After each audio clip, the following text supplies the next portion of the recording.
বিপদ।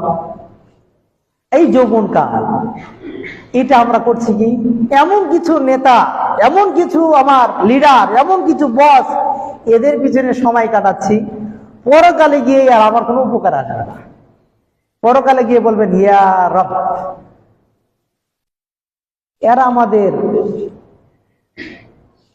ভুল পথে পরিচালিত করেছে, এদেরকে আমরা অনুসরণ করেছিলাম। তাদেরকে ডবল আপনি শাস্তি দিবেন। তারা হাত কামড়াবে, আমরা কাদের পিছনে ছিলাম, কাদের পিছনে মিছিল করেছি, কাদের জন্য সংগ্রাম করেছি, কাদের জন্য রাত জেগে আমরা মিটিং করেছি।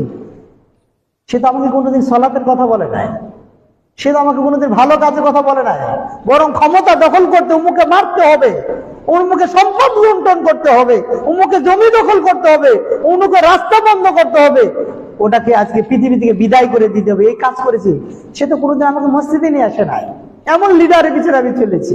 আল্লাহ তুমি তাদেরকে ডবল শাস্তি দাও, যা মারে দিবা তার চেয়ে বেশি দিবা। পরকালে গিয়ে এরকম আপনি কি করবেন, অভিযোগ করবেন আল্লাহর কাছে। মৃত্যু এই জন্য আপনার জন্য বিপদ। মৃত্যু আপনার জন্য কেন বিপদ?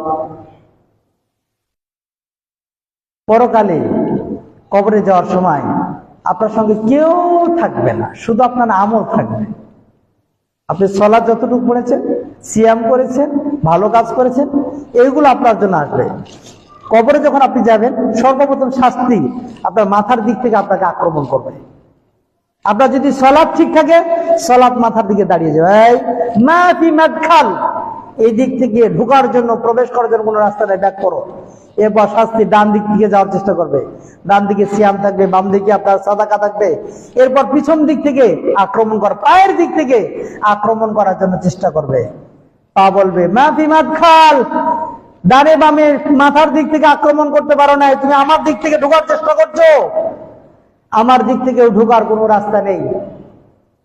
কারণ কি, আমর বিল মারুফ ওয়া নাহি আনিল মুনকার ওয়া সাদাকাত, এই ব্যক্তি সে ভালো, পৃথিবীতে সাদকা করেছে, ভালো কাজের আদেশ দিয়েছে, অন্যায় কাজ থেকে নিষেধ করেছে, সুতরাং এই দিক থেকে ঢুকতে পারবে না।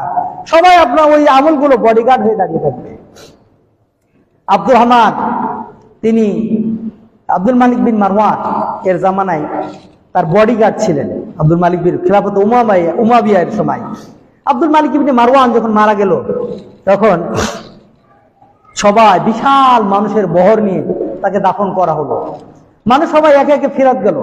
আব্দুর রহমান তার বডিগার্ড গানম্যান, তিনি কবরের মাটিগুলো নিচ্ছে আর হাতের সাথে বলছে, ইয়া মালিক, ও আমার বাচ্চা, কুনতা মালিকাল আরদ, এই পুরো পৃথিবীর মালিক তো আপনি ছিলেন, ক্ষমতা আপনার ছিল। মানুষ আজকে আপনাকে দাফন করে দিয়ে অন্ধকারে জগতে রেখে চলে গেল, কেউ খেয়াল করলো না। শুধুমাত্র আপনি 3.5 হাত মাটির মালিক হয়েছেন, সঙ্গে 3 টুকরো কাপড় গেছে, এছাড়া আপনার কোনো ক্ষমতা নেই। অথচ এই কবরে ঢোকার আগে কত মানুষ আপনার জন্য দাঁড়িয়ে থাকতো লাইনে লাইনে। ফারাজা ইলা আহলিহি, আব্দুর রহমান কাঁপতে কাঁপতে তার স্ত্রীর কাছে গেলেন। যাওয়ার পর বললেন, ও আমার স্ত্রী, যাদের পিছনে আমি ঘুরলাম, এত পাওয়ারফুল নেতা, ও তো আজকে অসহায়, কবরে তাকে রেখে গেল, কেউ স্মরণ করলো না, এদের পিছনে ছুটে আমার কি লাভ? তারপর থেকে তিনি কোনো রাজা, বাদশা, নেতা খেতা কারো পিছনে ছুটে নাই, শুধু তাহাজ্জুদ, সালাত আর ভালো কাজ করেছে, যে না এগুলো পরকালে আমার উপকার আসবে না। সময় তো হাজির, সময় শেষ। রব্বুল আলামিনের কাছে আমরা দোয়া করি, আল্লাহ তাআলা যেন আমাদেরকে মৃত্যুর মুসিবত থেকে